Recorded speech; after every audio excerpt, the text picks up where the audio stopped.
आप सभी का आपके अपने YouTube चैनल पे बहुत बहुत स्वागत है। आइए आज आप सब सुनेंगे अधिक मास पुरुषोत्तम मास महात्म्य कथा में 25वें अध्याय की कथा। अब तक आपने पिछले अध्याय कथा को नहीं सुना हो तो हमारे चैनल पे वीडियो अपलोड है, आप वहां से जा करके पिछले अध्यायों का कथा श्रवण कर सकते हैं। हिंदू धर्म में अधिक मास का पुरुषोत्तम मास का बड़ा ही विशेष महत्व माना गया है। पुरुषोत्तम मास में गंगा स्नान करना, दान पुण्यों का कार्य करना, भगवान श्री कृष्ण भगवान विष्णु का पूजन करना, भूमि पे शयन करना, दीप आदि का दान करना, इन सबों का विशेष महत्व माना गया है। इसके साथ जितने भी पुण्य कार्य किए जाते हैं इसका कई गुना पुण्य फल प्राप्त होता है। वहीं पे अगर पाप कर्म किए जाते हैं तो उसका भी फल अधिक होता है। तो आइए आज आप सब सुनेंगे अधिक मास पुरुषोत्तम मास महात्म्य कथा में 25वें अध्याय की कथा।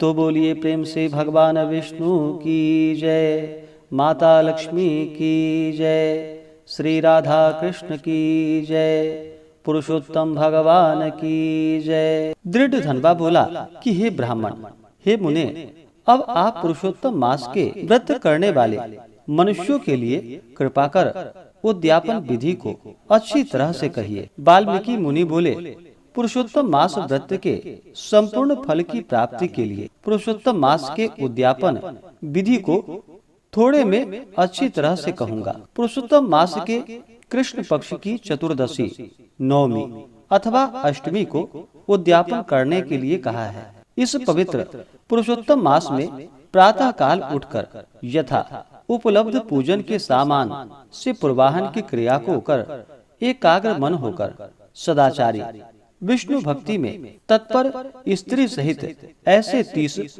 ब्राह्मणों को निमंत्रित करे। पुरुषोत्तम मास के कृष्ण पक्ष की चतुर्दशी, नवमी अथवा अष्टमी को उद्यापन करना कहा है। इस पवित्र पुरुषोत्तम मास में प्रातः काल उठकर यथा उपलब्ध पूजन के सामान से पूर्वाहन की क्रिया को कर एकाग्र मन होकर सदाचारी विष्णु भक्ति में तत्पर स्त्री सहित ऐसे 30 ब्राह्मणों को निमंत्रित करे। हे भूपते, अथवा यथाशक्ति अपने धन के अनुसार 7 अथवा 5 ब्राह्मणों को निमंत्रित करे। बाद में मध्याह्न के समय 16 शेर अथवा उसका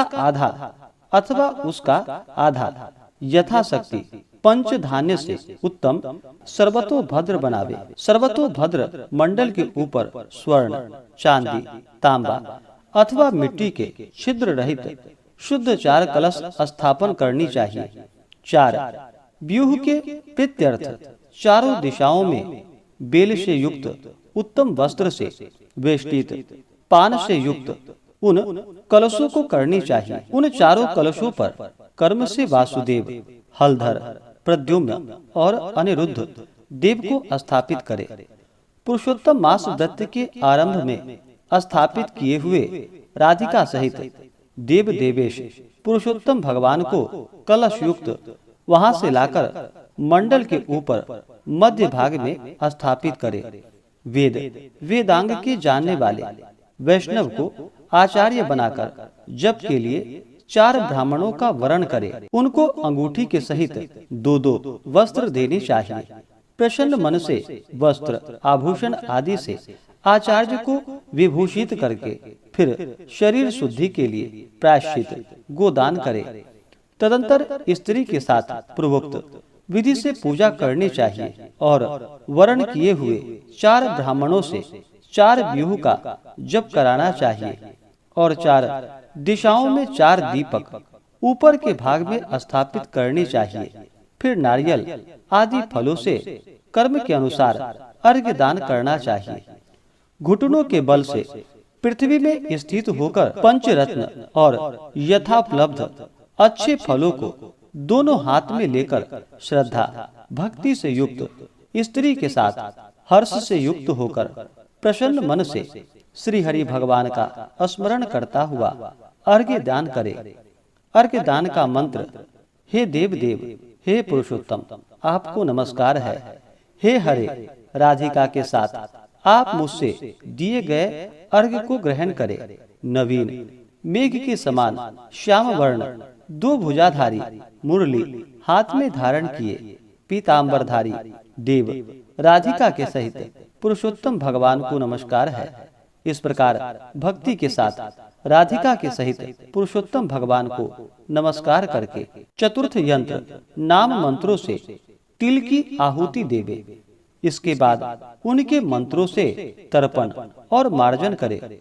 बाद राधिका के सहित पुरुषोत्तम देव की आरती करे। अब निराजन का मंत्र कमल के दल के समान कांति वाले राधिका के रमण कोटि कामदेव के सौंदर्य को धारण करने वाले देवेश का प्रेम से निराजन करता हूँ। अथ ध्यान मंत्र। अनंत रत्नों से शोभायमान सिंहासन पर स्थित अनंत ज्योति स्वरूप वंशी शब्द से अत्यंत मोहित ब्रज की स्त्रियों से घिरे हुए हैं, इसलिए वृंदावन में अत्यंत शोभायमान राधिका और कौस्तुभ मणि से चमकते हुए हृदय वाले शोभायमान रत्नों से जटित किरीट और कुंडल को धारण करने वाले आप नवीन पीतांबर को धारण किए हैं। इस प्रकार पुरुषोत्तम भगवान का ध्यान करें। फिर राधिका के सहित पुरुषोत्तम भगवान को पुष्पांजलि देकर स्त्री के साथ साष्टांग नमस्कार करे। नवीन मेघ के समान श्याम वर्ण पीत वस्त्रधारी अच्युत श्रीवत्स चिन्ह से शोभित उर स्थल वाले राधिका सहित हरि भगवान को नमस्कार है। ब्राह्मण को स्वर्ण के साथ पूर्ण पात्र देवे। बाद में प्रसन्नता के साथ आचार्य को बहुत सी दक्षिणा देवे। सपत्नीक आचार्य को भक्ति से वस्त्र आभूषण से प्रसन्न करे। फिर ऋतविजों को उत्तम दक्षिणा देवे। बछड़ा सहित वस्त्र सहित दूध देने वाली सुशीला गौ को घंटा आभूषण से भूषित करके उनका दान करना चाहिए। तांबे का पीठ स्वर्ण का श्रृंग चांदी के खोड़ से विभूषित कर देवे। घृत पात्र देवे और उसी प्रकार तिल पात्र देवे। स्त्री पुरुष को पहनने के लिए उमा महेश्वर के प्रीत्यर्थ वस्त्र का दान करे। 8 प्रकार का पद देवे और 1 जोड़ा जूता देवे।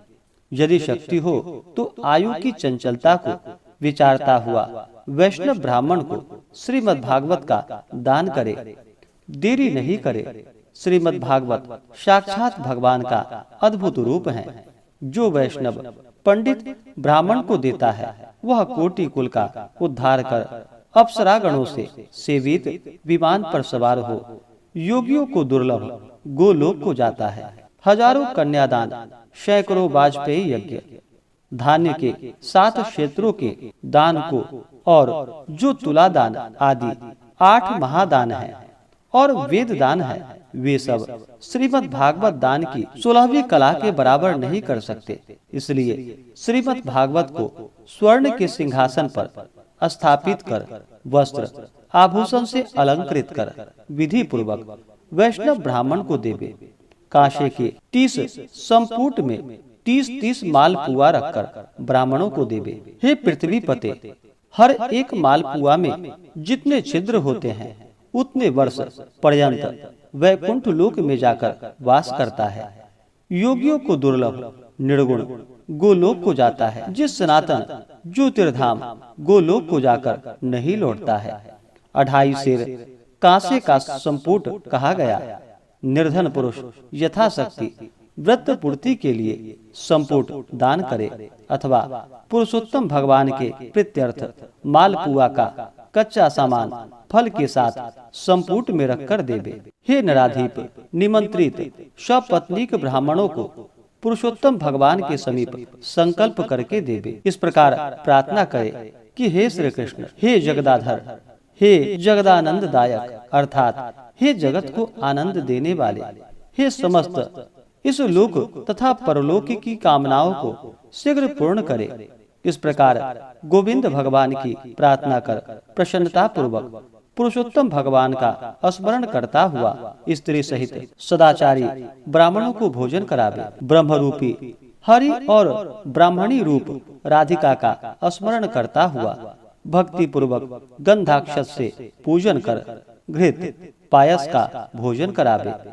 व्रत करने वाला विधि पूर्वक भोजन सामान का संकल्प करे अंगूर, केला, अनेक प्रकार के आम के फल, घी के पके हुए सुंदर, उड़द के बने बड़े, चीनी, घी के बने घेवर, फेनी, खांड के बने मंडक, खरबूजा, ककड़ी का साग, अदरक, सुंदर नींबू, आम और अनेक प्रकार के अलग अलग शाक, इस प्रकार 6 रसों से युक्त 4 प्रकार का भोजन सुगंधित पदार्थ से वासित गोरस को परोसकर कोमल वाणी बोलते हुए, यह स्वादिष्ट है, इसको आपके लिए तैयार किया है, प्रसन्नता के साथ भोजन कीजिए। हे ब्राह्मण, हे प्रभु, जो इस पकाए हुए पदार्थों में अच्छा मालूम हो उसको मांगिए। मैं धन्य हूँ, आज मैं ब्राह्मणों के अनुग्रह का पात्र हुआ, मेरा जन्म सफल हुआ।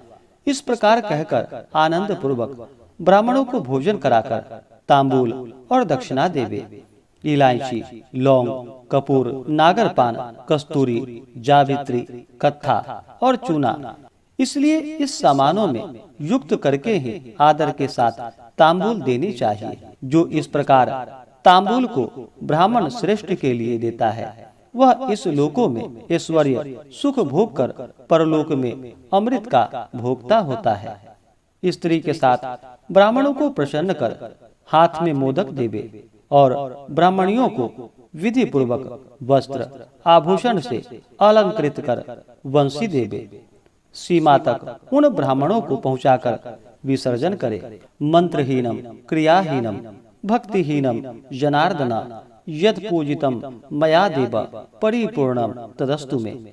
और इस मंत्र से पुरुषोत्तम भगवान को क्षमापन समर्पण करे। यस्य स्मृताचा नामुक्त्या तपो यज्ञ क्रियादिषु न्यूनम संपूर्णताम याति सद्यो वंदे तमच्युतम। इस मंत्र से जनार्दन भगवान को नमस्कार कर जो कुछ कमी रह गई हो वह अच्युत भगवान की कृपा से पूर्ण फल देने वाला हो, यह कहकर यथा सुख विचरे।